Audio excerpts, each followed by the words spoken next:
one thing that all people truly fear, and that is some good FNAF VHS tapes. Today I have 5 videos of what I consider to be horrifying pieces of FNAF VHS tapes. Also one out. But with that said and done, let's get straight into this video. Enjoy. So this first video is called Tunnel Vision, and the video begins with a quick advertisement of the Circus Baby world. This advertisement is very, I guess, eerie, as it has this 80s feel that honestly could be a real thing if you didn't know context for this game. Like, it looks very well made. And then after that we get a saying called "as above so below," and we get straight into the below section, as this saying has 2 meanings, the above and below. We then get to see Jason and Blake, who are the 2 workers assigned to go down into the depths of this pizza world and to deliver the animatronic. Jason is saying to Blake how he's pretty pissed off and has a reasonable crash out, as they're basically making them work down here for not only cheap, but the job itself is extremely exhausting. And not only that, but clearly Willie Afton has made these guys pretty much work for dirt cheap.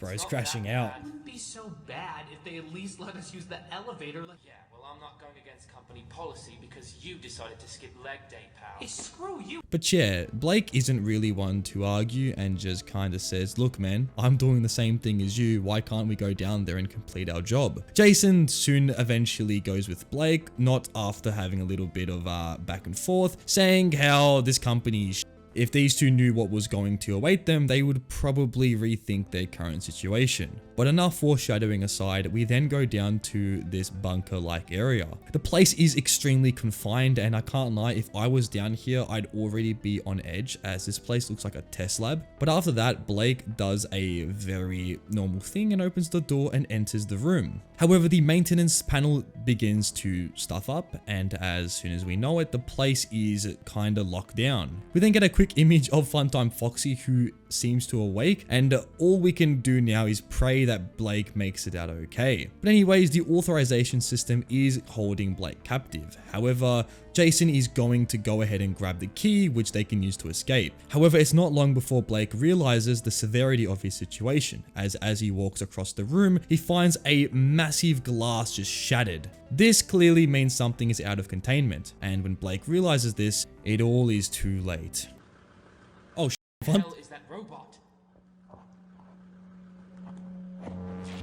Yeah, you're fucking dead, bro. This is the beginning of the end, as Jason comes to go help his friend. However, the room is still locked, and it's clear that Jason is now only going to be able to fight for his own life. As we look down, we get to see some of Blake exit the door. And after that, we see Funtime Foxy finally get out of containment. Jason is forced to leave the place, leaving all that is behind. And just like Jason was saying before, he had to go up these massive flight of stairs, which was not what he was wanting to do. However, as he was running up the stairs, it appears that the stair falls, and then we fall to our death.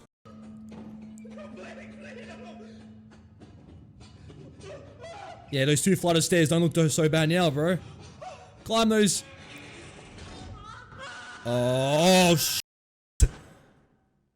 However, we hadn't died. For some reason, we managed to survive, clenching for our lives. And that is all we see of this first VHS tape as the thing cuts off. This is the beginning of a containment breach. The whole pizzeria is alerted of the complete removal of Funtime Foxy from its area.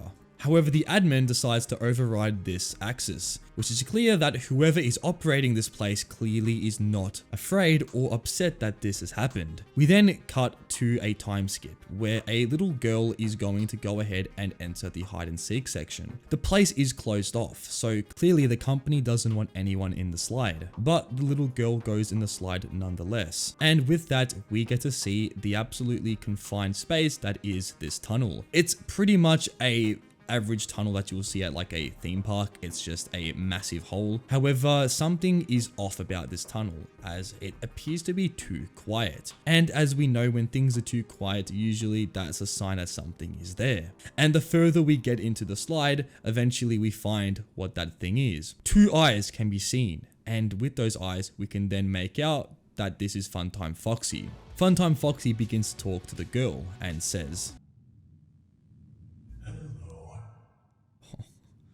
Who are you? I'm... Oh, but I'm not a stranger. I know you, and you know me. You're my friend. Foxy? See, I'm not a stranger. I'm sorry, you gave him the most terrifying voice. Be out there on the stage. No. Clearly, Funtime Foxy is approaching this as a friendly situation. However, we know from before that this is clearly a design for the thing to find and, well, take out certain people. And then Funtime Foxy acts up and begins to chase after the little girl. The girl makes it toward this spot where Funtime Foxy is continuing its pursuit, and for some reason a camera can be heard taking a picture. We then get to see these pictures and the girl is clearly very confused on what is happening, and as the girl goes toward the camera, it appears that this is exactly what the camera was designed for. As on the third image on the right side, we see Funtime Foxy lock eyes with the girl, and this, I can't lie, when I watched it, I was genuinely terrified. It's gonna be there. Yeah. Yeah, bro, that is terrifying. He's just in the corner, just... Oh! After this, it was too late, as Funtime Foxy would quickly and swiftly have the girl contained. This is the end of this area. However, there is more to this than meets the eye. As Funtime Foxy reports back to the mysterious scientist, it is clear that this was all part of a design, as the scientist is very happy with Funtime Foxy's performances inside the pizzeria. And then it's clear that this is a way to farm Remnant, as the scientist is clearly using this power to fuel whatever he's going to be doing next. And that is the end of Tunnel Vision. Overall, this video is genuinely disturbing, as it shows a version of the pizzeria or the sister location that we haven't seen. And I really like the design and the voice that Funtime Foxy has. It makes him really eerie, and something about this video just makes me really on edge. But with that, we move on to our next video.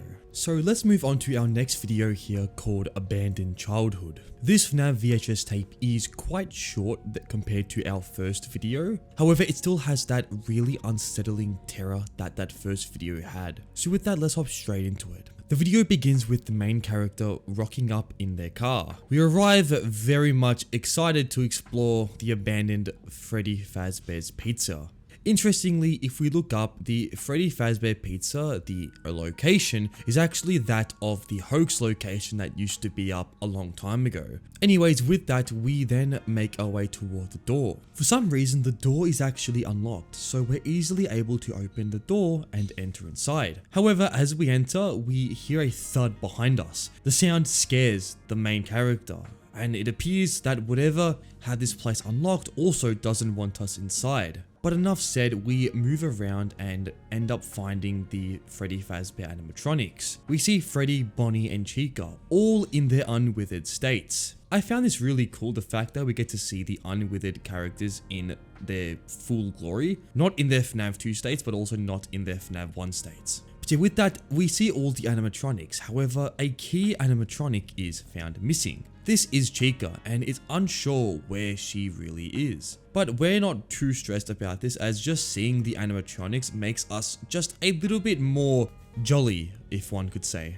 After this point, we enter the back of the pizzeria, where we find some arcade cabinets, but most importantly, the missing children's poster. This poster has been kept up on the wall even after the place had closed down, and this poster is clearly a significant moment in this pizzeria's, well, existence. But after that, as we turn around, some lights begin to flicker. There's absolutely no way there's still power in this place. We look up and are very shocked to know that power still somehow runs in the building. By now, if I was this, well, person, I would have been long gone, as we've already seen the door shut very heavily behind us, and seeing lights begin to flicker is clearly something is going on in this building. We don't really see this as a problem, because instead of leaving, we actually go deeper into the establishment, all the way into the employees only section. Now, this section is pretty much where this main security guard is, but before entering the office room, we find what we call some food parts on the ground. Now, I don't have to be a medical scientist to say that that doesn't really look like food scrappings to me. But at last, we find our way toward the security room. As we open the room, something is off. Well, I think the first thing I'm gonna say is, why the f is Chica that menacing? She seems to be standing over the security guard with her eyes focused just purely on the guard himself. But as we open, clearly Chica is in the midst of doing something to the guard, something that was not for us to see. And then Chica slowly turns to us and stares us down. Oh my god.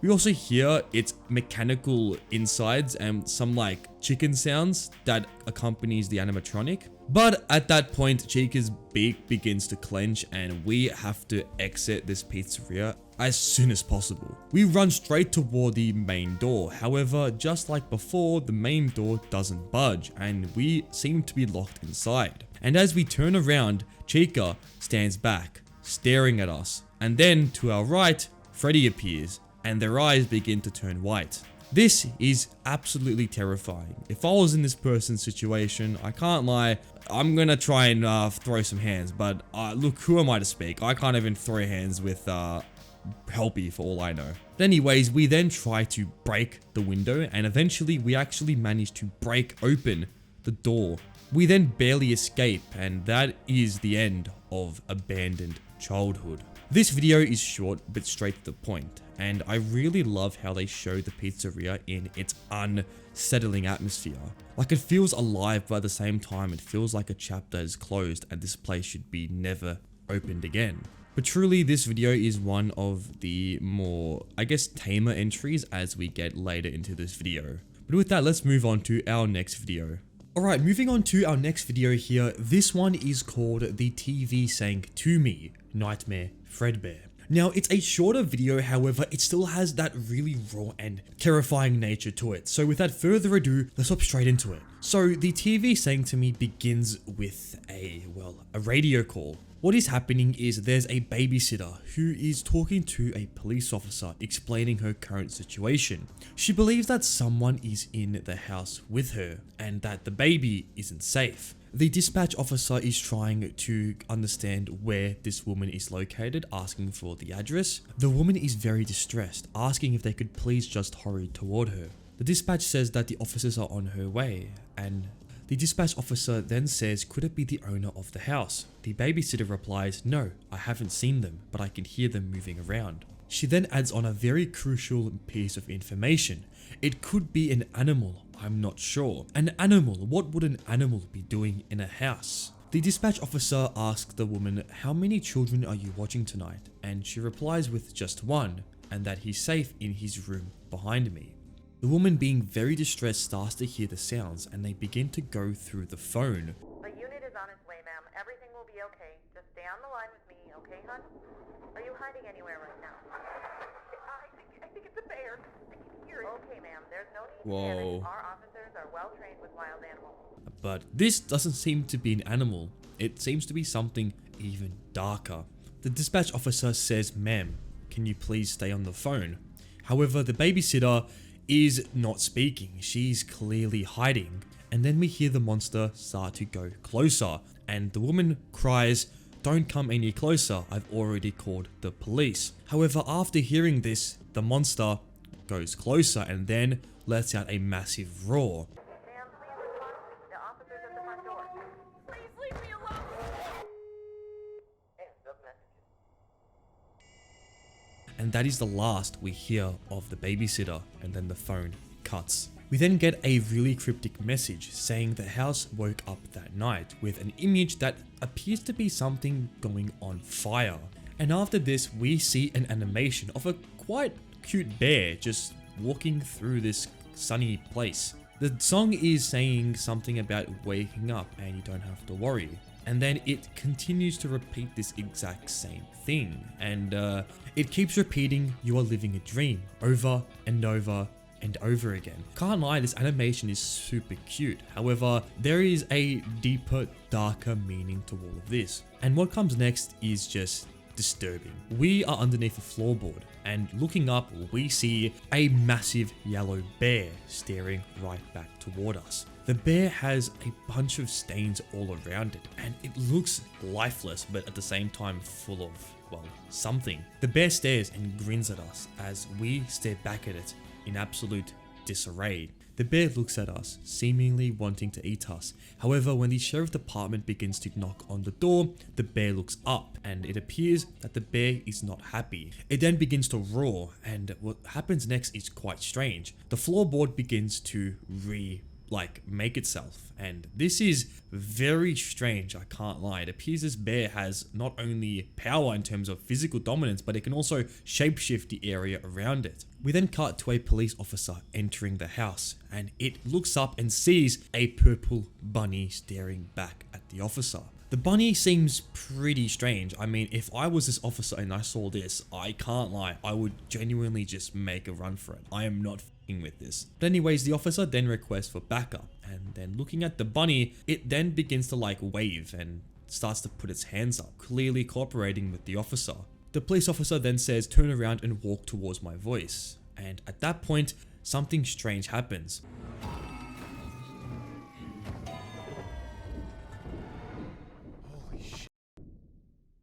The bunny is then pulled up toward the attic, and in a distorted voice it says, "He's making me." And then the video ends. I can't lie, this whole video was really something else. The visuals mixed with the story and the unsettling nature of this whole predicament is genuinely top tier. And when it comes to the visuals alone, I think this is by far the best I've seen in terms of the FNAF Vhs horror space. I mean, these are genuinely breathtaking. And I can't wait to see where this VHS series goes next, as there's already other videos that this creator has made. So in another video I may cover those, but for now we shall see what comes next. But with that, let's move on to our next video. So moving on to the next video here, we have the horror attraction made by Battington. This video starts with the advertisement saying how there's a new Fazbear Fright attraction that's around. And with that, we, the main character, go on this ride, and already just seeing the quality of the video, this looks real. If you told me that this was real life, I would possibly believe you, which is insane.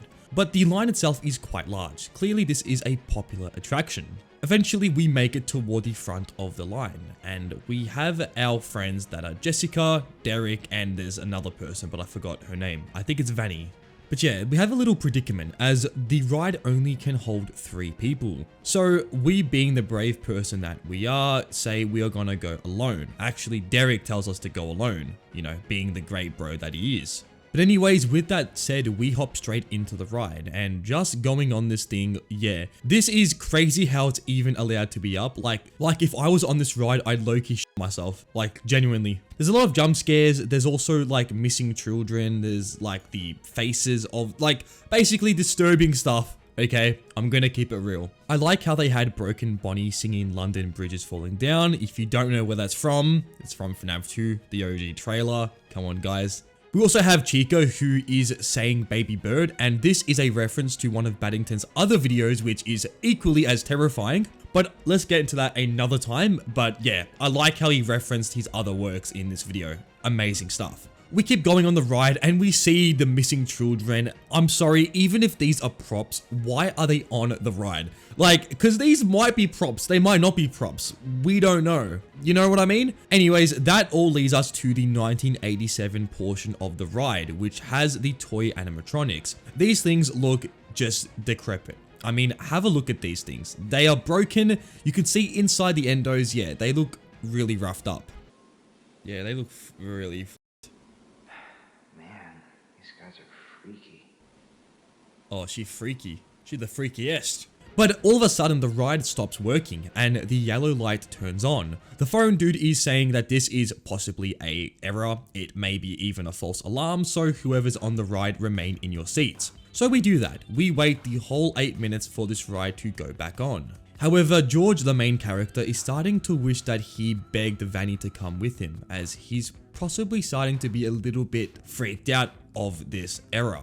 But I'm telling you, this is the least of his worries. As well as the ride will eventually resume, he goes into another section of the ride. George makes his way to the final section of the ride where the spring trap is, well, found. Then the ride goes left and goes down a weird drop. So he goes, what is this? And as soon as he realizes, he goes straight down the hole. This then leads him straight back to the beginning of the ride. I can't lie, this is one of my biggest fears for some reason, having the ride or being trapped on a ride. I don't know why, but just being put on a ride multiple times in one go is a really crazy thought to think of. Because there was one time I was at a theme park, and I'm going to get into some story time here, and I was on a ride, and when I completed the ride, and this ride, by the way, was insane. It goes upside down and everything. It's a pretty hectic ride. But after the ride, everyone's chair disengaged beside my one. I was just trapped there. And honestly, I was going to go on another ride if it hadn't been for the guy double checking, which he was meant to do. And I remember having someone point to me and say I'm a loser or something. I don't know, but yeah, trust me, going on a ride twice, it's not fun. Or maybe for some people. Anyways, George is on the ride again, and this time everything seems the same. Nothing is right now out of the ordinary. George is a little confused how the ride is operating twice, and he's starting to think that this ride is a little bit weird. What's even stranger is the exact same spot we broke down before, we broke down again in. And George is a little bit, well, confused. However, he remains in his seating. And then the ride continues, and we see the spring trap. Wait, it's not there this time. Well, guys, I think I know what's going on here. Something is moving and causing some, well, malfunctions to occur. Anyways, George goes down the slope again, and he is magically teleported to the beginning of the ride for a third time. George is starting to freak out. I mean, he's been on the same ride now 3 times, and something is clearly up. And the animatronics are starting to go through different voice lines, and clearly this isn't part of the main ride. This is some DLC shit.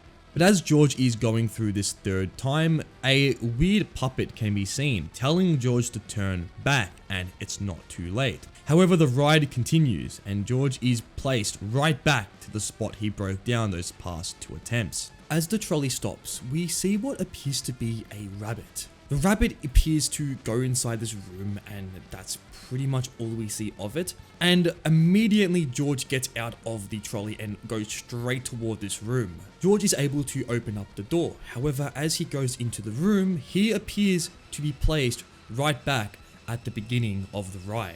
Right now, George is extremely pissed off. He doesn't know if this is a really cruel prank placed upon him, or if this is something a lot more darker.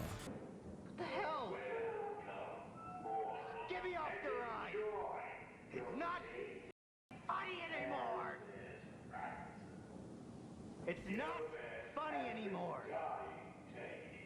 However, on this 4th ride, the trolley stops again at the exact same spot.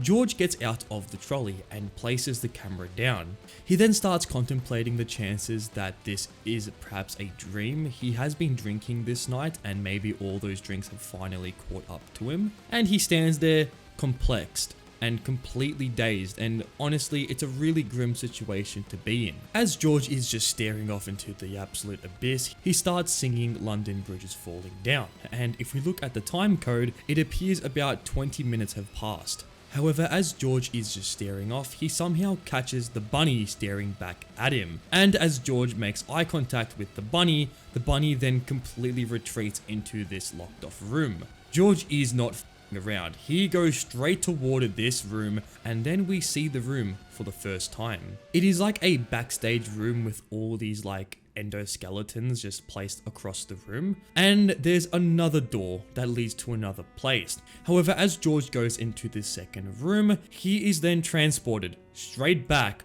to the beginning of the ride. Now George is extremely pissed off. He starts begging and breaking animatronic endoskeletons. He creates an absolute frenzy, and I can't lie, this is the most valid crash out of 2026 if you ask me. However, George gets straight back onto the ride and eventually makes it back to the iconic spot. George begins to try and push the trolley with his bare hands, and this seems to make him very exhausted. For some reason, this time around, the lights of the place turn off, and George is forced to use his, well, night vision mode on his camera. Pretty handy if you don't say. He then makes out that the door that was locked before is opened again.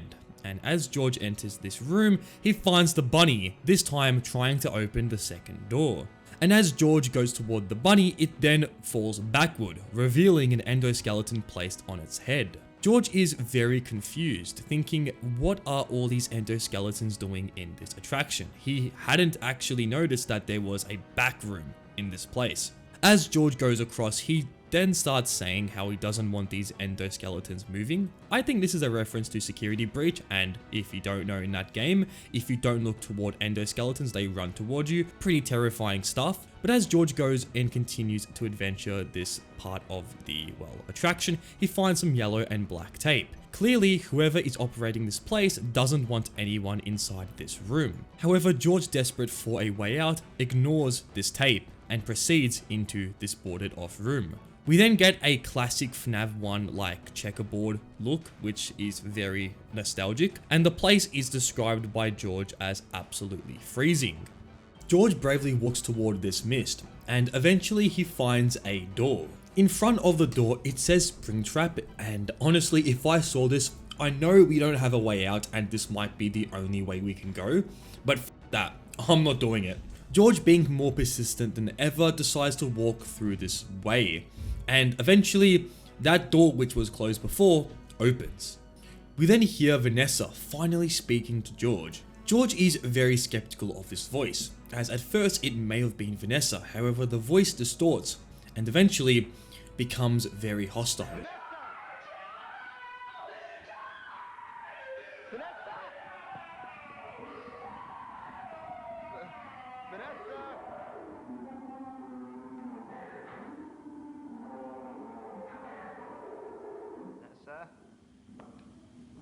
Oh shit, bro!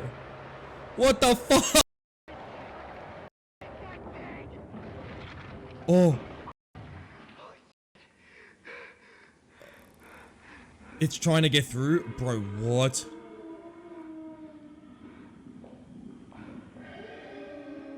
Birthing noises?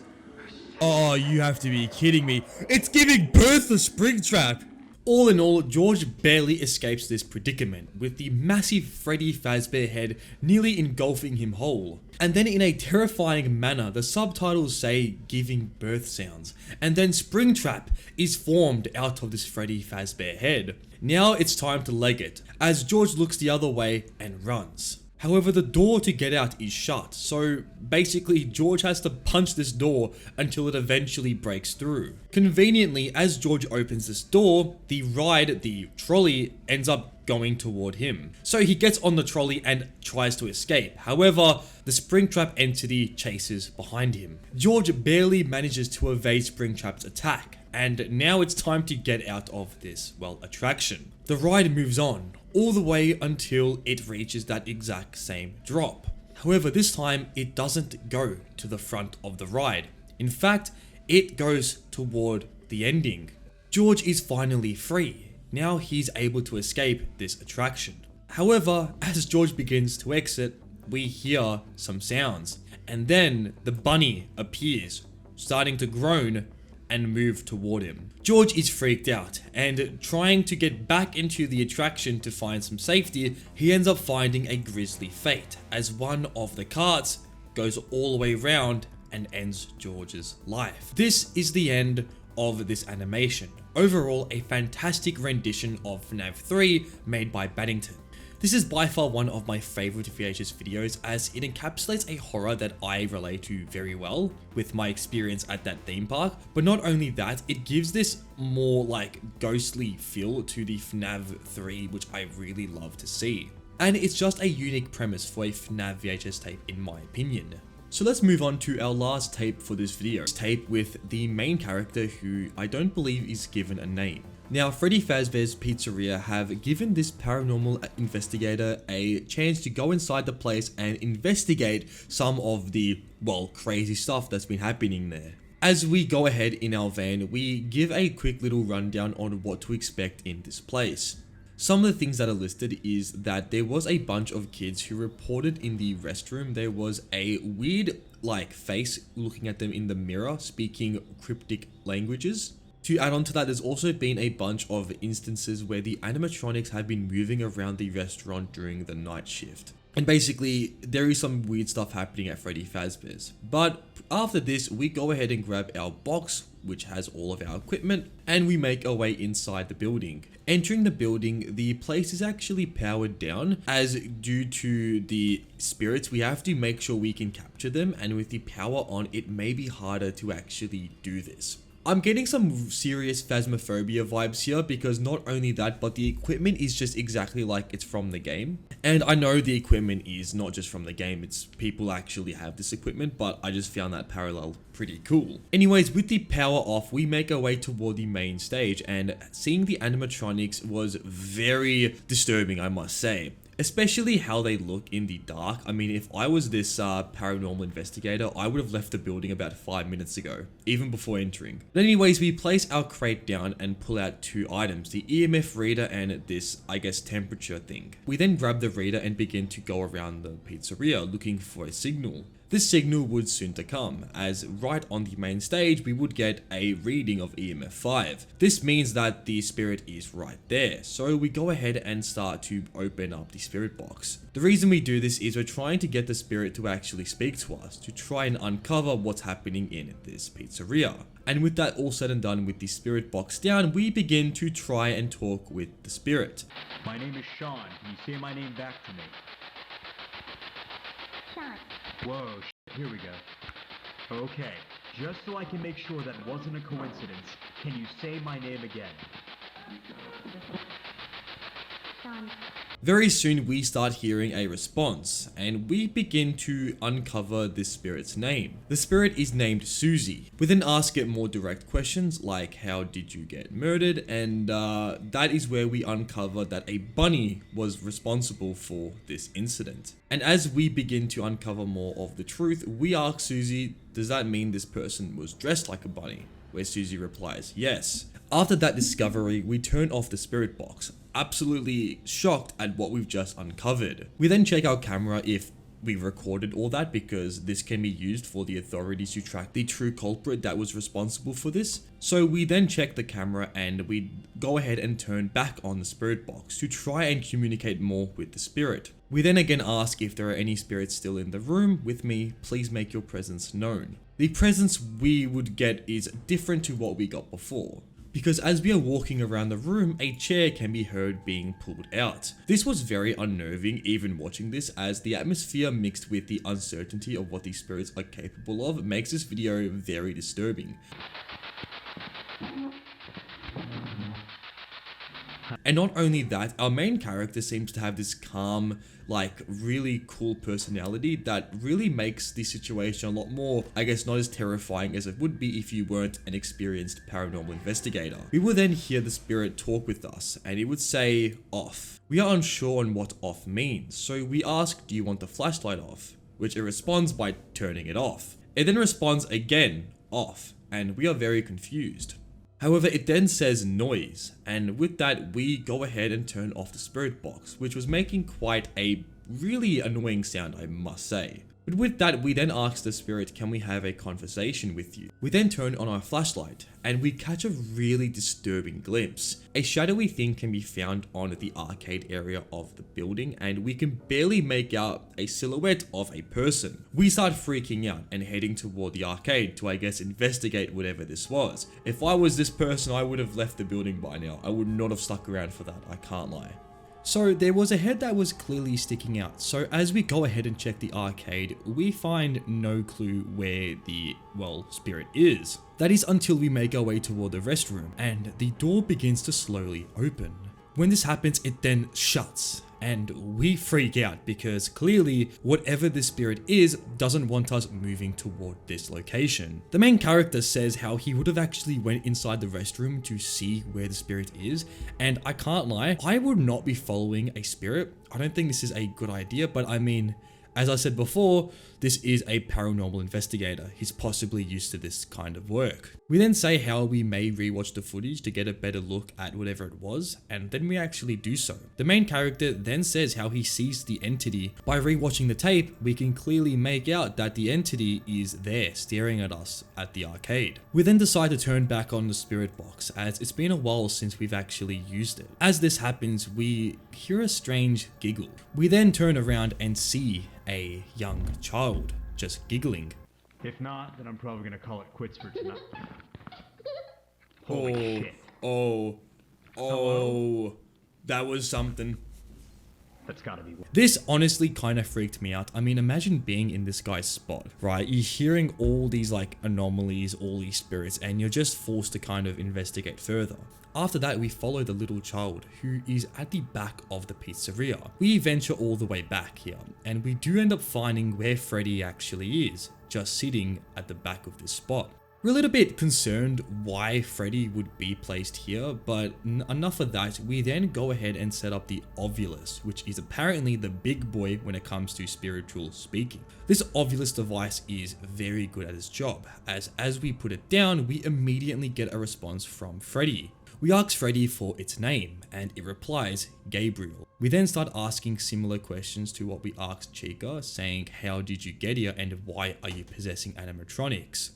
Gabriel says that he was trapped in this Freddy Fazbear costume, so we can deduct that these kids were stuffed inside the suits. With that troubling understanding, we still ask Gabriel who did it, who was responsible for the murder. Gabriel responds with him, and we are now confused as f***. We just continue to ask him just some borderline questions, saying did you see the face, you know, yada yada yada, trying to get responses from Freddy. However, this would all come to a standstill, because as we are asking Freddy more questions, Freddy responds, get out. This was extremely disturbing. Freddy is very angry, and then... Have I said something to upset? Get out, bro. What the f? Why did this just go out? What the f? Better get out, bro. Whoa, whoa, whoa, what the f? Holy shit! Oh,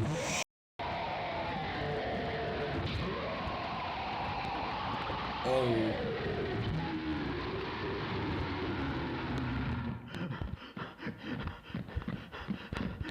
Come on, come on, come on!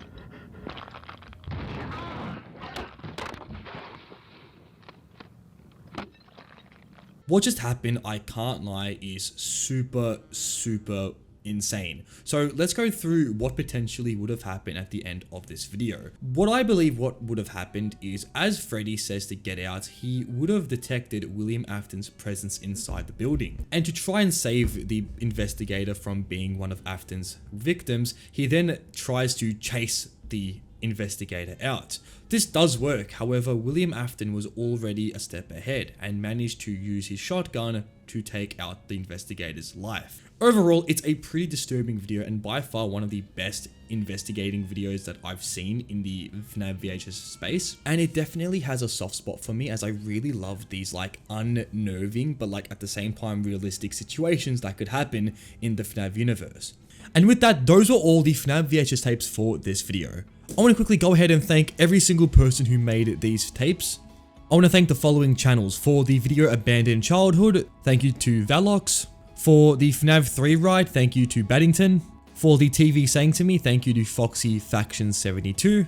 For Paranormal Investigation, thank you to Spectre. And for Tunnel Vision, thank you to Static Films. I will have all these amazing videos linked in the description of this video, and please go ahead and check these channels out. They are absolutely fantastic. Like, this is genuinely really good work. If you guys have enjoyed this video, smash a like, and if you never want to miss out on a future upload, then please consider subscribing as well. And on screen here, I have a video where every time I beat a FNAF game, it gets increasingly more scary, trust me, and I had an absolute blast making that video. So if you want to check that out, it's on screen right now. But anyways, until next time, take it easy and goodbye.